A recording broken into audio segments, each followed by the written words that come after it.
Fate che io sia dimenticato, calpestato come un granello di arena.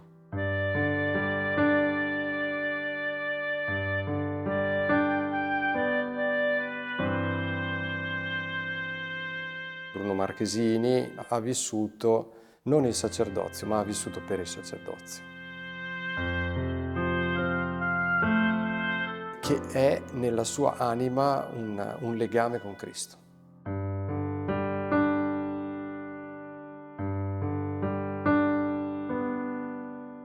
Gesù, se mi vuoi sacerdote, lo voglio anch'io. Se mi vuoi prendere a te prima, fiat, tutto secondo la tua volontà.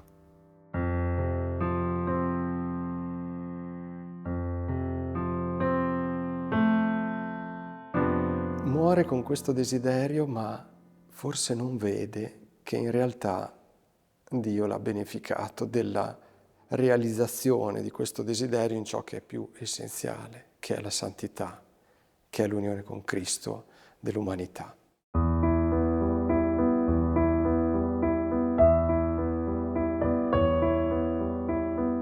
Mi chiamo Bruno Marchesini e ho centrato tutta la mia esistenza sul grande ideale della vocazione sacerdotale, convogliando a questo scopo tutte le energie migliori, desideroso di discernere il bene, senza distruggere le tendenze che sento in me, ma dirigerle a un santo e giusto fine.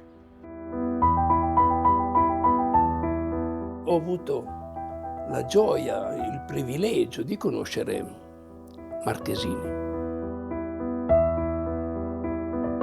Bruno Marchesini è stato il periodo, posso dire, più bello della mia vita di seminario, nella spensieratezza dell'estate. Bruno per me è legato alla passione di Monsignor Proia, per questo suo compagno del quale ammirava la santità, la bontà, il servizio e di cui era stato segnato dalla morte.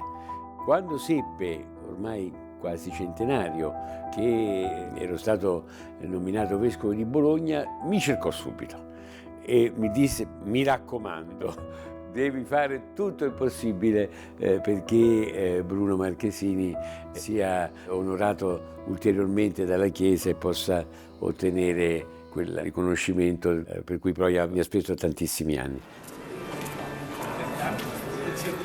Io sono entrato nel seminario romano minore il 12 luglio 1934. 2 giorni dopo il seminario si spostava a Torri in Sabina, provincia di Rieti, ed eravamo allora 3 camerate. Io ero alla seconda, Bruno era alla terza camerata. Sono entrato in seminario il 29 di ottobre del 1937 e c'era presente Bruno. Ciò che mi ha maggiormente toccato e colpito subito dall'inizio era il raccoglimento. Non posso dire che la figura di Marchesini fosse stato il primo che mi ha colpito, ci sono altri, ma Bruno mi ha colpito un po' lentamente nel vedere questi suoi occhi così sfavillanti, questo suo atteggiamento così sereno.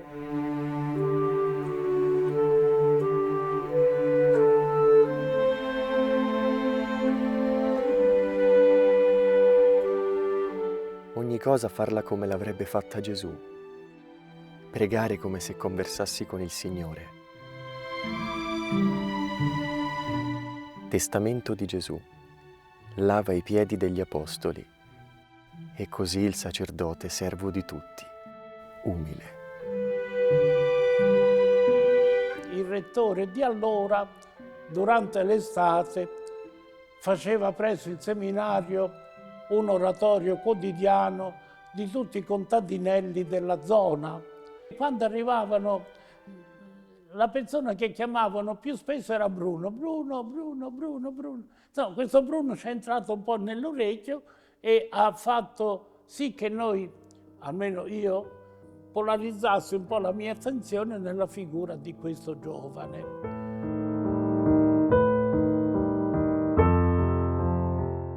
Nell'estate del 1934, mentre eravamo in vacanza a Torri, in Sabina, venni incaricato di preparare alla comunione un gruppo di bambini.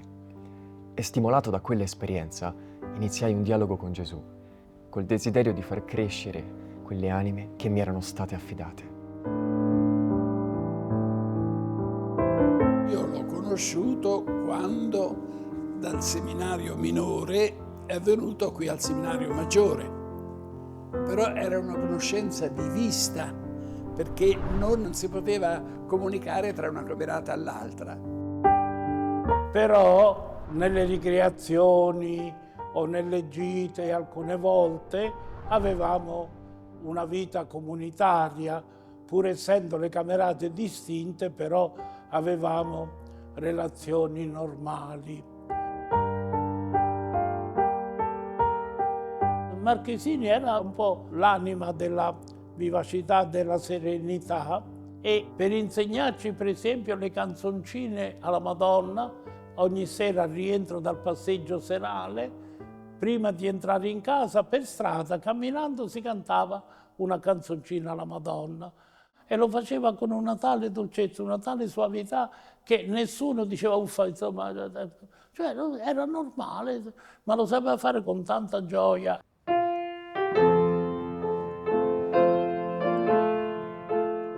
Del rischiare a Ciò Maria il sentier che mena a te. Come comincia non me lo ricordo. O Regina della Pace. Come arde questo cuore. Tutto fuoco, tutto amore, Santa Vergine per te. Verginella, tu sei luce che richiami a dritta via. De rischiaraci, o Maria, il sentier che mena a te. E la cantavamo con tanto entusiasmo.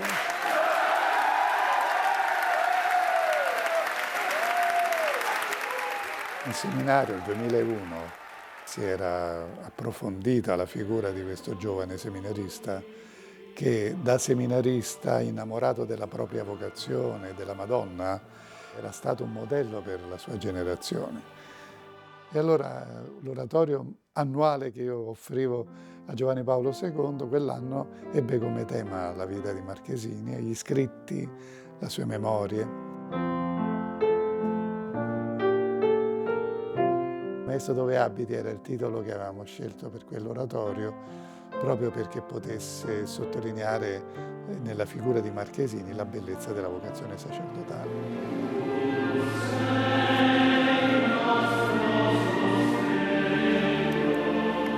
Scrissi anche un canto nell'oratorio che ricordava la grande devozione di noi ex alunni del seminario romano, che è la Madonna della Fiducia, a cui appunto Marchesini era molto devoto.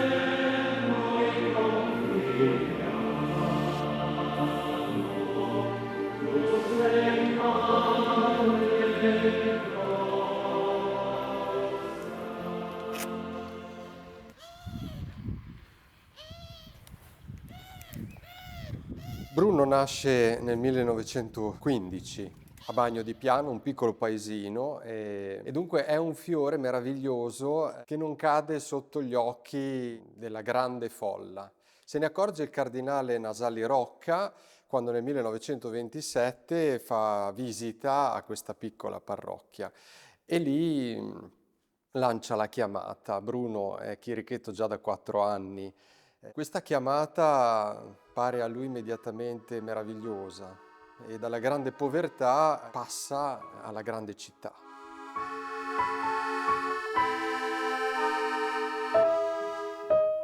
Io mi rivedo piccoletto, 12 anni circa. Ormai era superata la sesta elementare ed in casa si cominciava a pensare seriamente sul mio conto. Sarto come il babbo, muratore come il fratello maggiore, falegname come l'altro fratello. E io volevo farmi prete.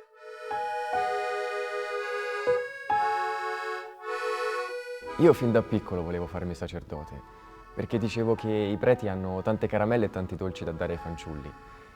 Ed ecco la visita pastorale. Il vescovo cardinale Nasalli Rocca, senza che nessuno gli dicesse niente, forse ispirato da Dio, mi domanda se volessi farmi sacerdote. E a quella domanda io divento rosso e rispondo di sì. E al parroco che obiettava per la mia povertà, l'arcivescovo dice: lo porti all'esame di ammissione in seminario e poi penseremo. Per me quel giorno resta indimenticabile.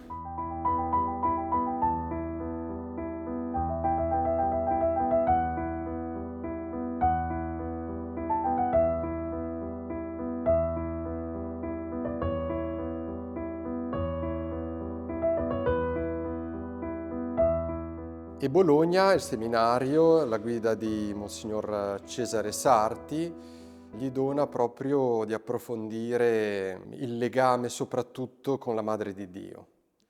Con grande serietà si incammina verso la strada del sacerdozio che desidera, ma al contempo anche vede con timore.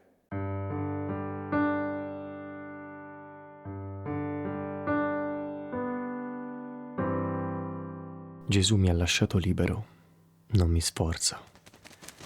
Lui mi invita ad abbracciare il suo programma, a seguirlo. Sì, Gesù, voglio seguirti, voglio abbracciare tutto il tuo programma.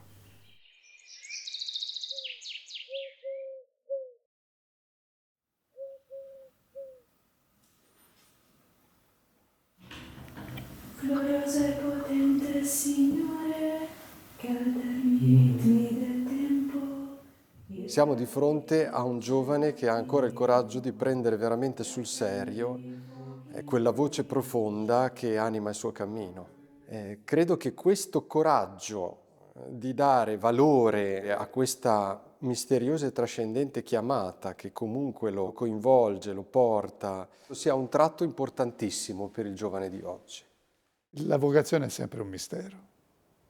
Per chi è chiamato, per noi chiamati, diciamo, non è una scelta, ma è essere scelti. È la seduzione di una persona che è Cristo, il quale si rivela come colui che ti ha creato per questo. Siamo stati scelti fin dal grembo materno, direbbe Geremia. Ossia qualcosa che ti condiziona in qualche modo, ma non nel senso che noi siamo costretti a seguirla, ma che ti si rivela nella vita come la cosa che è la tua vita. E qui non puoi dire un'altra cosa, la tua vita è quella.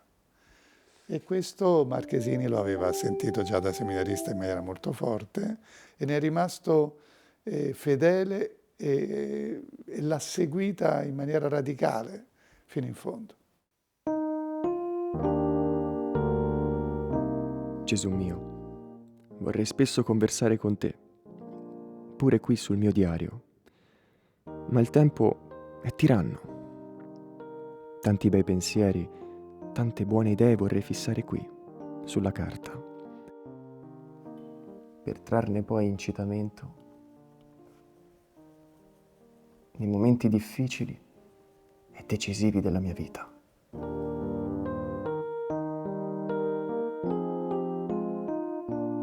Da quando è entrato in seminario, Marchesini ha assorbito tutto del seminario.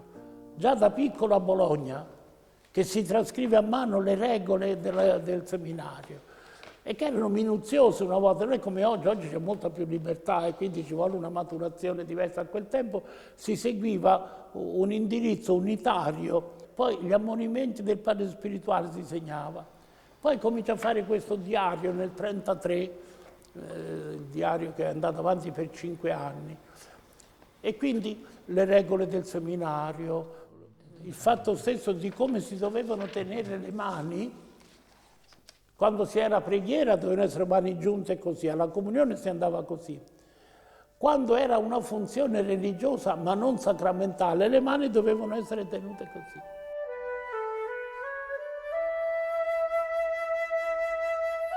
Io mi ricordo Bruno Marchesini alla comunione con queste mani giunte all'andata e al ritorno. Gesù mio, fa che tenga sempre pronto l'olio delle verità eterne per ravvivare la fiaccola della fede se minacciasse di spegnersi.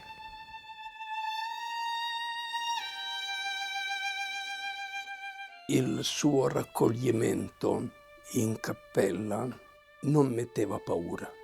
Ecco, questo lo sottolineerei, mentre invece per altri, a me, per il mio temperamento, mi dava un certo fastidio. Lui non mi creava questo. Siamo in chiesa, dobbiamo essere con un atteggiamento, ma non forzato, almeno per me. Ecco, poi forse ci sono altri che sono portati più alla devozione, quindi non voglio giudicare questi amici, compagni, per questo atteggiamento, però ecco, di questi non era Marchesini.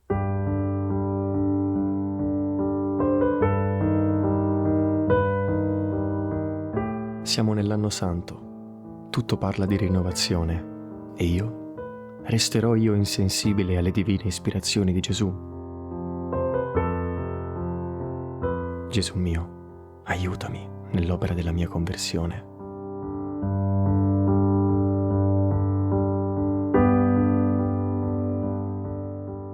Umiltà e purezza. Ecco le grandi virtù.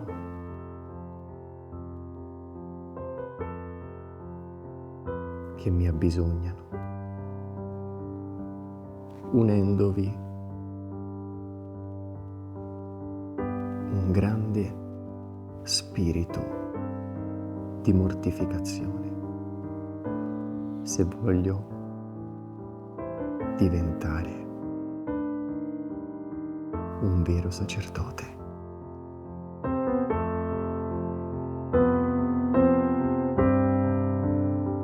Ho cominciato a scrivere i miei pensieri sul mio diario durante l'anno santo del 1933 e ho dato come titolo al mio diario Pensieri e impressioni spirituali. La mia intenzione era quella di avere un diario dove poter conversare con Gesù e ho creduto che questi pensieri potessero essermi utili per essere un buon sacerdote.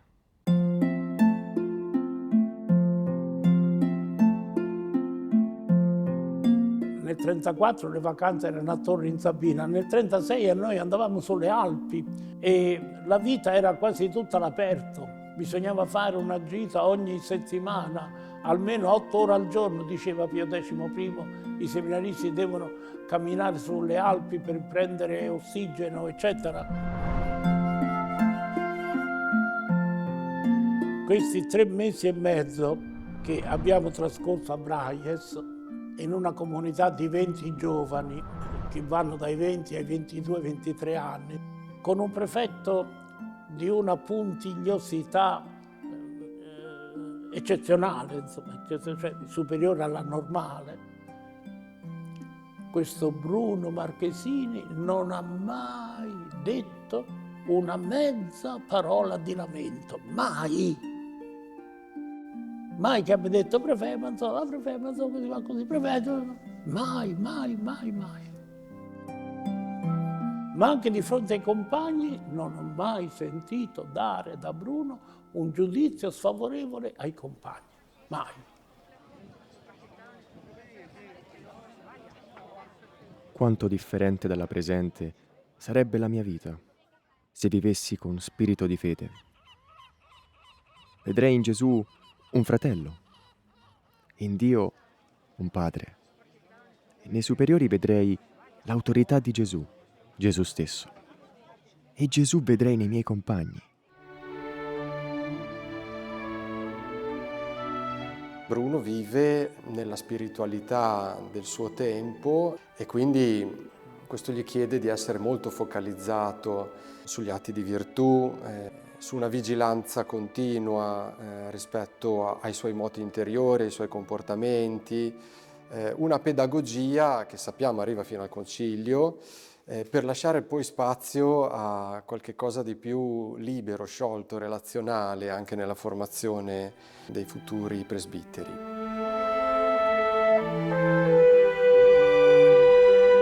Era un altro tipo di educazione, di pedagogia, che risentiva un po' dell'educazione gesuitica, Difatti il motto era agere contra, cioè se io ho una determinata tendenza a carattere devo combattere contro capito? Agere contra. Oggi è una pedagogia non sulla repressione, ma sul certo spirito di libertà che è buona, io credo superiore alla pedagogia di oggi. Indubbiamente quello che anima in profondità Bruno è già quella novità che poi il Concilio ha sdoganato. Non si affossa dentro a delle paludi psichiche, sta a contatto con la libertà della grazia di Dio. E questo è precisamente il raggio di luce dell'esperienza cristiana.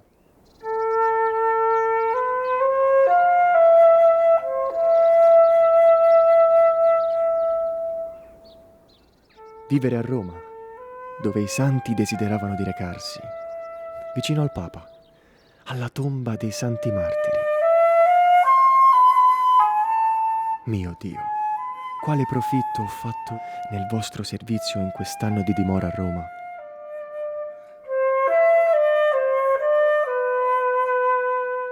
Nella storia, così breve peraltro, di Bruno, non sono mancate le domande, i dubbi, il senso di inadeguatezza, che è qualcosa che accompagna tutti quanti noi nelle nostre scelte, tanto più anche in una scelta che è così radicale, così coinvolgente come quella del sacerdozio, in cui oggettivamente bisognerebbe sempre pensare alla propria inadeguatezza, che poi viene colmata dalla grazia.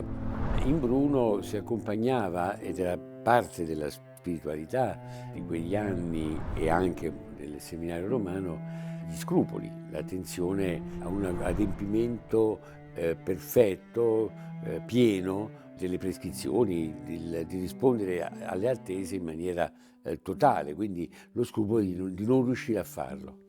Noi forse oggi capiamo meglio santità e inadeguatezza, santità e la nostra fragilità, e come la santità non è contraddittoria alla nostra fragilità, ma dobbiamo riportare anche questa testimonianza di Bruno di un rigore personale e di un desiderio di una santità piena. Bruno era avanti a me di un anno. Uno dei miei compagni di classe faceva parte, prima che io entrassi in seminario, della camerata dell'anno precedente e era prefetto di questa camerata Monsignor Stefanelli, che era molto disciplinato anche con se stesso, e aveva detto: ragazzi, quando è mezzogiorno siamo arrivati o non siamo arrivati, dobbiamo tornare indietro perché altrimenti poi bisogna correre. Quando è arrivato il mezzogiorno batte le mani: ragazzi, torniamo indietro. Racconta Monsignor Paesano con semplicità che si era molto urtato, ma abbiamo camminato fino adesso, si tratta di pochi metri, pochi minuti siamo su, guardiamo un momento, facciamo qualche fotografia e torniamo. No, adesso è mezzogiorno, abbiamo fatto questo patto e scendiamo. Paesano aveva chiamato attorno a sé un certo gruppo che protestava e lui ricorda, è andato vicino a lui Bruno e con dolcezza, con calma gli ha detto: no, non fare così, dobbiamo obbedire, siamo seminaristi. Ecco, il suo esempio di pacificatore e anche di seminarista esemplare, perché se ognuno portasse le sue eccezioni non si riesce più poi a camminare insieme.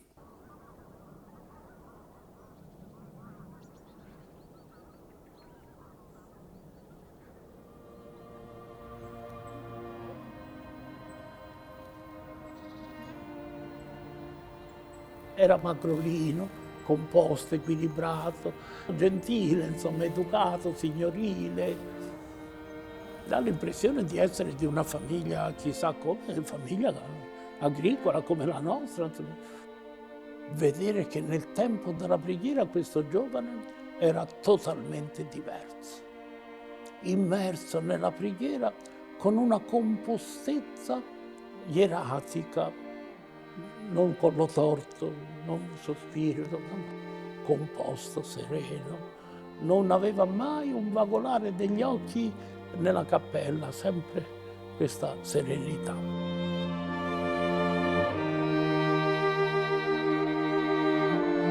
La famiglia di Bruno era una famiglia molto povera. Il papà faceva il sarto e la mamma la sarta. Quando è morto Bruno io avevo 5 anni. Lo vedevo con labbra larghe, tutto bello pulito. Il prete Don Dino diceva sempre che lui era il sacrestano e Bruno era il prete, per dire la stima che avevano in loro. Il sabato mi facevo un esame di coscienza e ripensavo alla settimana trascorsa in seminario e mi chiedevo quale frutto ho avuto. Sono stato fedele ai miei propositi? Con quale spirito mi sono accostato ai sacramenti? E nel prepararmi a vivere una nuova settimana in seminario pregavo la Vergine Santa per aiutarmi a non respingere le buone ispirazioni, consapevole che spesso l'avvenire di un'anima è legato alla corrispondenza di qualche buona ispirazione o a qualche gesto di carità.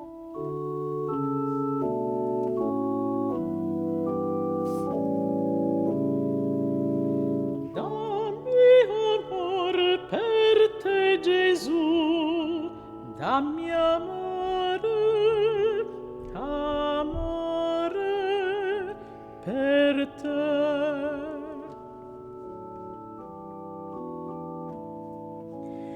Dammi la mano, mio Gesù, ch'io ti ami per sempre di più.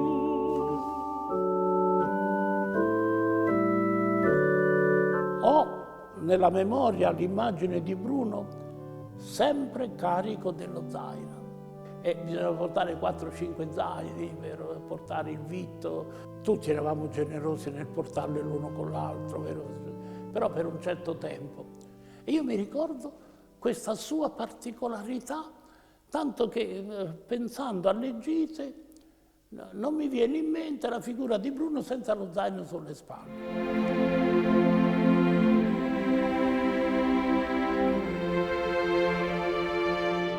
Tutti seduti, chi serviva? Bruno, in piedi, tutte le volte era lui che portava da mangiare, portava il bicchiere del vino, domandava.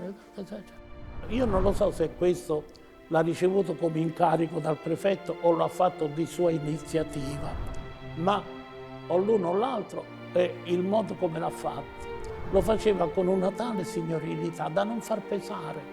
E dice, ma era nel suo stile. Ma questo era stanco come noi, non è che era un angioletto, era un uomo che camminava come qui della stanchezza, e quando uno ha camminato 6-7 ore con brevi pause intermedie, c'ha proprio voglia di sbracarsi in terra e basta, se uno ti offre da mangiare, se no neanche si mangia, tanto è la stanchezza. E questo che rimane in piedi andando dall'uno all'altro, a servire in tutte le gite a cui io ho partecipato.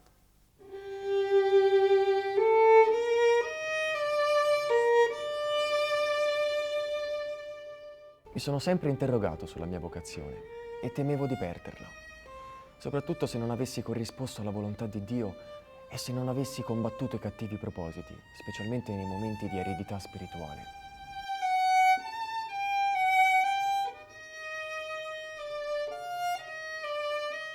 Durante l'anno santo del 1933 ho avuto l'impressione di camminare nell'oscurità, ma lo facevo con fiducia. E in quei momenti invocavo Gesù e gli dicevo: luce, luce.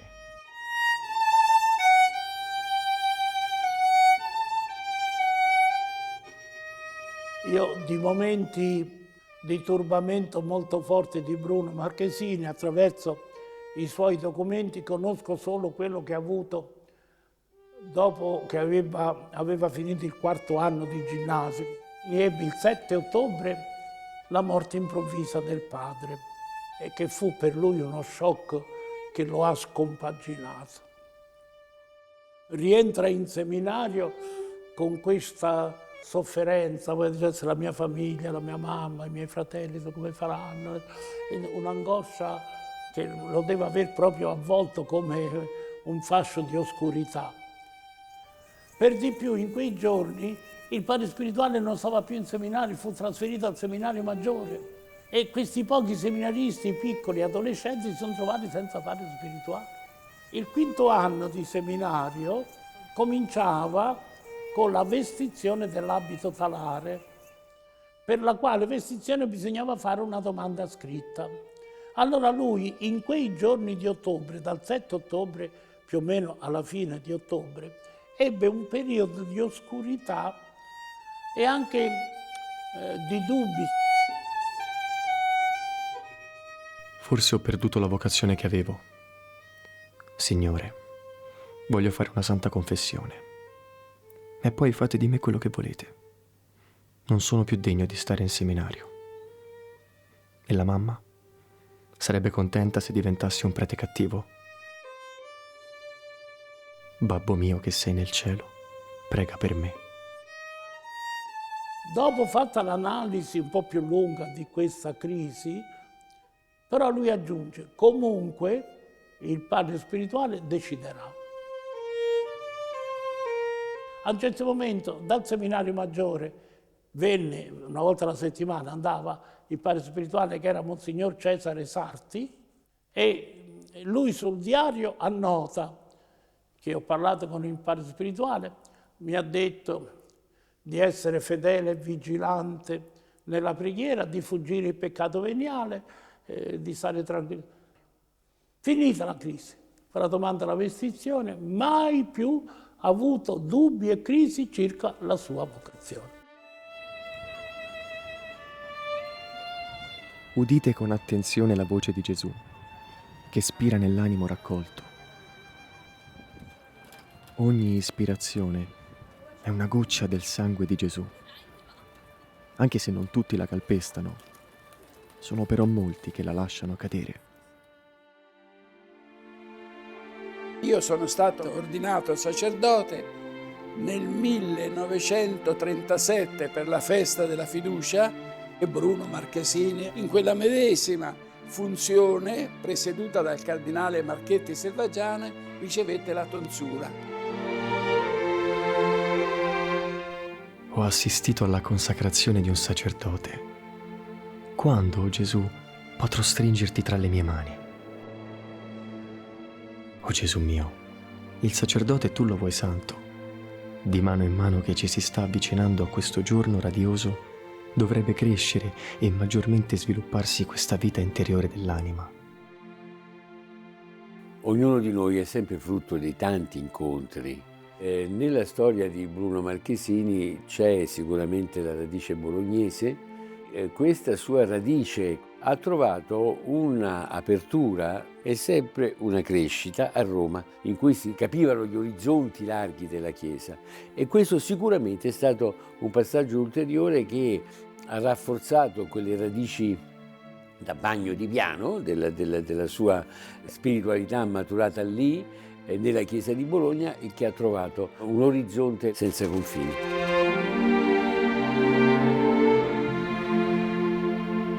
Non avrei mai pensato nella notte di Natale del 37 che ci fosse lì presente questo santo giovane che in quella notte si era messa sul cuore l'offerta completa di sé. Oh Gesù mio, vi eleggo in questa notte santa a mio divino sposo. Col voto perpetuo di castità mi lego per sempre al vostro amabilissimo cuore. E chiedevo al Signore se non diventerò un santo sacerdote, un sacerdote santo, non desidero andare avanti, puoi prendermi, ecco, puoi chiamarmi. Prendetemi, piuttosto che permettere all'anima mia di macchiarsi qua giù con la minima colpa volontaria. Gesù, fate che io muoia martire per voi. Datemi il martirio del cuore e quello del corpo, meglio, datemeli tutti e due. Per scrivere quella preghiera mi sono ispirato a Santa Teresina e ho scelto di pregare così la notte di Natale, perché davanti a me, durante la celebrazione natalizia, c'era il mistero dell'incarnazione. Sentivo crescere in me l'unione con Gesù e cresceva in me la consapevolezza della grazia che mi accompagnava. E poi aveva in mano la stessa formula e se l'è letta dopo aver ricevuto l'Eucarestia. Non avrei pensato a questo. Era il vertice verso cui si stava avviando della sua perfezione e della sua santità. In questa notte santa mi affido a te, mio Gesù.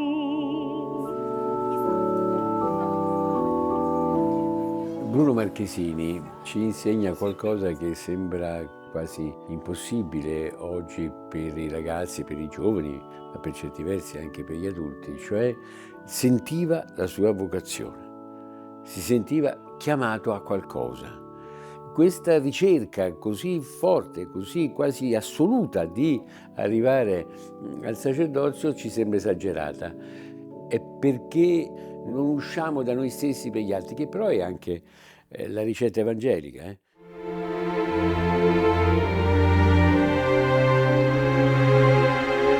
Bruno ha avuto una visita medica, l'unica che c'è nella cartella medica, il 14 maggio del 38. Accusa febbretta, un po' di disturbi di stomaco, ma sa, seminaristi a maggio dopo un anno di studio molto intenso e facile. Però a quel tempo il seminarista malato poteva stare solo in camera. Questo è un periodo oscuro che mi dà un po' di angoscia, perché questo ragazzo ha passato più di un mese e ha passato ore solo in camera, solo.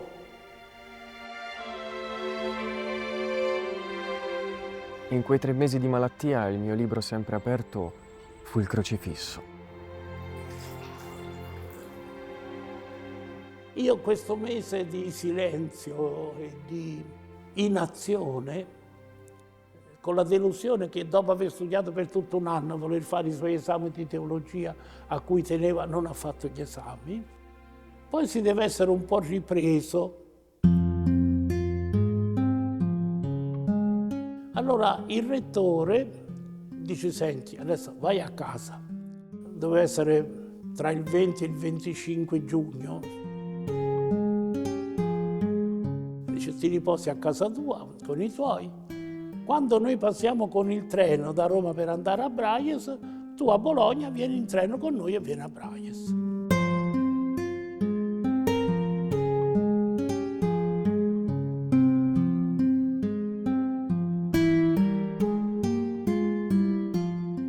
Bruno Marchesini, vestito in nero, e il soprabito gliel'aveva prestato un amico, scese giù qui dal corridoio del seminario. Io tornavo dal Laterano, in portineria ci siamo incontrati. Lui mi ha guardato, io l'ho guardato, però siccome a quel tempo tra i teologi e i filosofi non ci doveva essere nessuna comunicazione, io l'ho guardato negli occhi e avrei voluto dirgli come stai, ma non gliel'ho detto per rispetto alla regola. Lui mi avrebbe forse voluto dire qualche cosa, ma l'ultimo atto che io ricordo di Bruno Marchesini è il rispetto a una regola secondaria, forse inutile, l'hanno tolta, però a quel tempo era la regola. Però quello sguardo mi è rimasto. Devo dire che io nostalgicamente mi augurerei, ma potevo pure mancare una volta alla regola per salutarlo. Il motivo grave forse mi avrebbe giustificato dinanzi a Dio. Però non sapevo che andava a casa. Solo i superiori sapevano che aveva questa meningite tubercolare.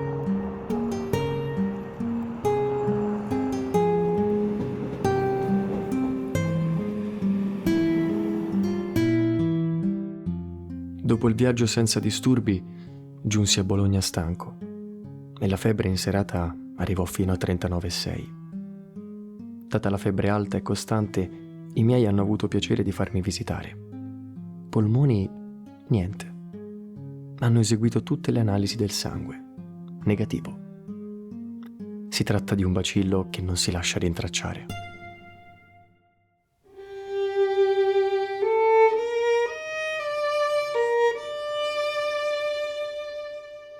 Marchesini non è stato mai male. A Bologna mai, al seminario minore mai, al seminario maggiore la cartella è intonsa, eccetto una visita di 2 o 3 righe il 14 maggio del 38. Dunque, sofferenza di ordine fisico non ce l'ho avuta. Alla fine sì, questo dolore di meningite cerebrale dava dei dolori, alcune volte stringeva il crocifisso che non ne poteva più, insomma. Però è la sofferenza che ha completato l'opera di santificazione, non è che si è santificato in quei giorni, lì ha raccolto il frutto del suo spirito penitenziale precedentemente, però non è sofferenza fisica.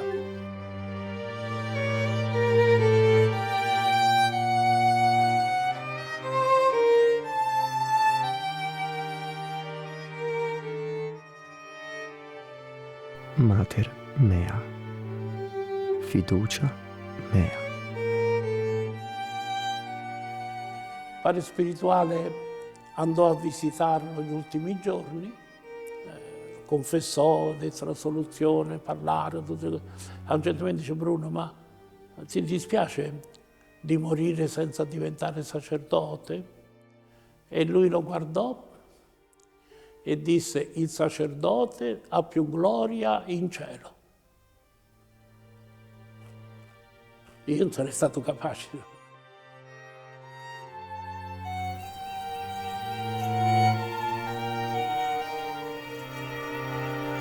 E noi abbiamo saputo notizia della morte perché sulla porta della chiesa si usa mettere un cartello: nel giorno tal de tali ha reso la sua anima a Dio Chierico Bruno Marchesini. E ce l'annunziarono non come la morte di una qualsiasi, come di una morte di un seminarista modello, un seminarista che aveva una condotta straordinaria, una pietà soprattutto alla Madonna. Lui si era già consacrato alla Madonna. E finito il funerale, sepolto, Monsignor Landucci, invece di recitare un'altra volta il De Profundis, recitò le litanie della Madonna, per dire: non ha tanto bisogno dei nostri suffragi.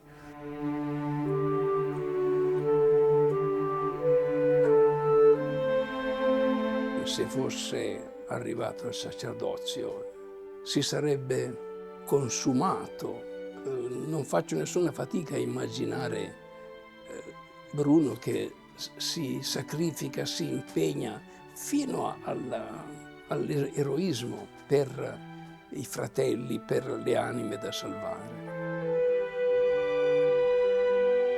Certamente c'era in Bruno la dimensione apostolica, pastorale. Poi così disinvolto, libero, dolce, sereno, e poi i suoi scritti.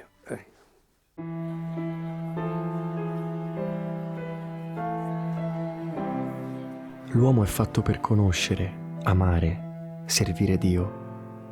Scopo della vita è la santità, perché nessun altro scopo può essere il vero scopo dell'uomo. La santità spetta a tutti, a tutte le età si può raggiungere.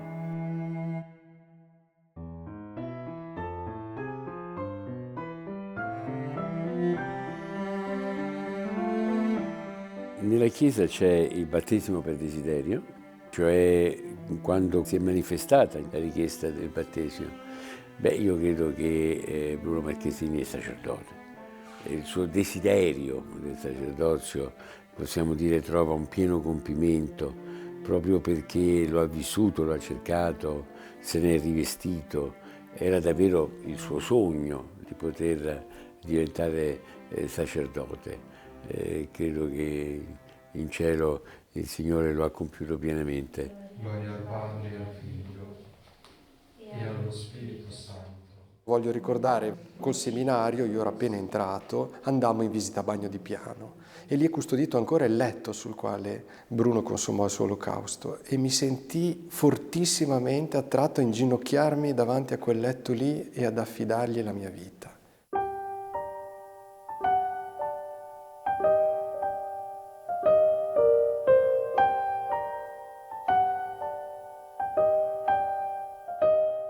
E fu un momento intensissimo, un istante in cui fui spinto proprio, attirato, ecco, da questa umiltà, da questa piccolezza. E questo credo che è un po' il segreto di Bruno, cioè elargisce grazie ma non eclatanti.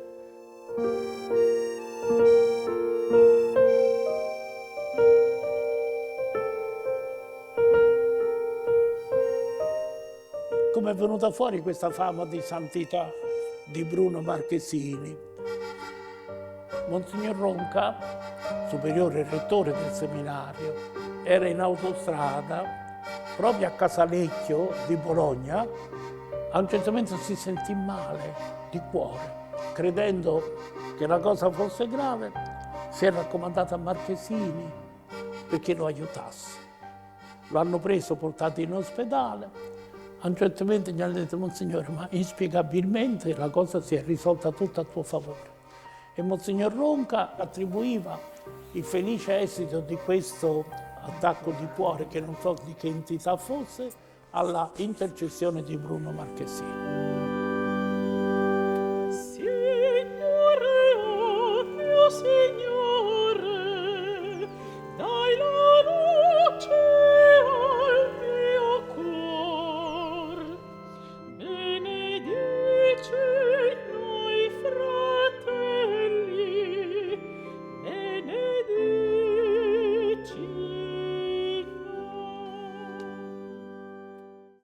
Alcuni anni fa ci giunge una richiesta di preghiera da quest'uomo toscano con la moglie ricoverata a Roma per una meningite che la stava rapidamente portando alla fine. Evidentemente ebbe voce di Bruno di chiedere questa intercessione. Noi iniziamo la novena con i giovani, con i seminaristi, e puntualmente facemmo questa novena a Bruno Marchesini. Dopo circa 15 giorni da quel primo contatto ci arrivò la mail del marito di questa donna che ci ringraziava perché sua moglie inspiegabilmente era guarita di fronte allo stupore dei medici. Travolti dalle 1000 faccende, impegni, ci fu un cambiamento di apparecchi, di server, di cose. Dopo circa un mese e mezzo ci guardammo, io e il vicerettore: ma tu hai tenuto le mail? Dice: ma devo guardare. Praticamente le mail erano scomparse sia dal mio che dal suo computer, e mi fece sorridere. Dico: Bruno, ecco, non ti smentisci, ritorni in qualche modo ad attirare il nostro sguardo, ma poi a rimandarlo al Signore.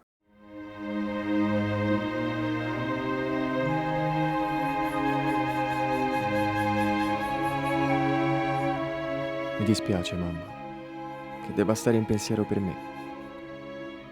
D'altra parte, però, il dolore e le sofferenze sono congiunti alla vita di ogni uomo. E se tu già nella vita tanti ne avrai sofferti, io non mi illudo e né spero di passarla senza provarne. Che dopo gli insegnamenti e gli esempi di Gesù e Maria, che innocentissimi tanto hanno patito per nostro amore, non sarebbe da cristiani voler essere esenti dal dolore e cercarsi il paradiso e unicamente le consolazioni in terra. Volesse il Signore che sapessimo soffrire con pazienza, con piena rassegnazione alla sua divina volontà. Per me solo pensarci è già una gioia immensa, di poter un giorno e presto salire al santo altare, cooperare col Signore alla salute delle anime. Salutami tutti, mamma. Un bacio affettuosissimo, tuo Bruno.